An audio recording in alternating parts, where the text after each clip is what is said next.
અમદાવાદમાં પ્રોહિબિશન ગુનામાં સંડોવાયેલા આરોપીની પાસા હેઠળ અટકાયત. અમદાવાદ શહેરના નરોડા પોલીસ સ્ટેશન દ્વારા પ્રોહિબિશન ગુનાની પ્રવૃત્તિ સાથે સંકળાયેલા આરોપીની પાસા હેઠળ અટકાયત કરવામાં આવી છે. સીવી નાયકના માર્ગદર્શન હેઠળ પોલીસે આરોપી કમલેશ શંકરલાલ રોટને ઝડપી પાડ્યો હતો. આરોપી સામે નરોડા પોલીસ સ્ટેશનમાં પ્રોહિબિશન એક્ટ તેમજ બીએનએસ અને મોટર વ્હીકલ એક્ટ હેઠળ ગુનો નોંધાયેલો હતો.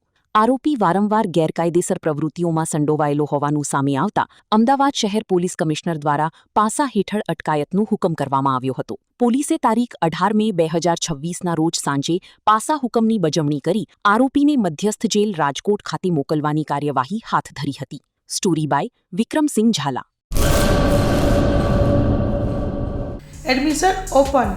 ઉમા એજ્યુકેશન ટ્રસ્ટ સંચાલિત ઉમા વિદ્યાલય ગુજરાતી અને અંગ્રેજી બંને માધ્યમમાં શિક્ષણ આપવામાં આવે છે. શિશુ મંદિર 1 અને 2 સાથે એલકેજી અને યુકેજી તથા ધોરણ 1 થી 12નો અભ્યાસ અમારે ત્યાં કરાવવામાં આવે છે. ઉચ્ચ માધ્યમિક અભ્યાસમાં આર્ટ્સ અને કોમર્સ પસંદ કરી શકો છો.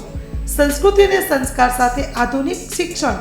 બાળકના સર્વાંગી વિકાસ માટે રમતગમતની સાથે સાંસ્કૃતિક કાર્યક્રમો અને સ્વઅભ્યાસિક પ્રવૃત્તિઓ કરાવવામાં આવે છે. માતૃપિતૃ વંદના જેવા કાર્યક્રમોનું આયોજન કરી શાળા કક્ષાએ વિવિધ ઉજવણી કરવામાં આવે છે. બહાર ગામથી આવતા વિદ્યાર્થીઓ માટે બસની વ્યવસ્થા આપવામાં આવે છે. સાથે સમૂહ પ્રાર્થના, વ્યાયામો, કસરતો, વાલી મીટિંગ, માતૃપિતૃ વંદના, વિશિષ્ટ કાર્યક્રમોની ઉજવણી અમારે ત્યાં કરવામાં આવે છે. તો રાહ શેની જુઓ છો? આજે જ એડમિશન લ્યો ઉમા વિદ્યાલયમાં.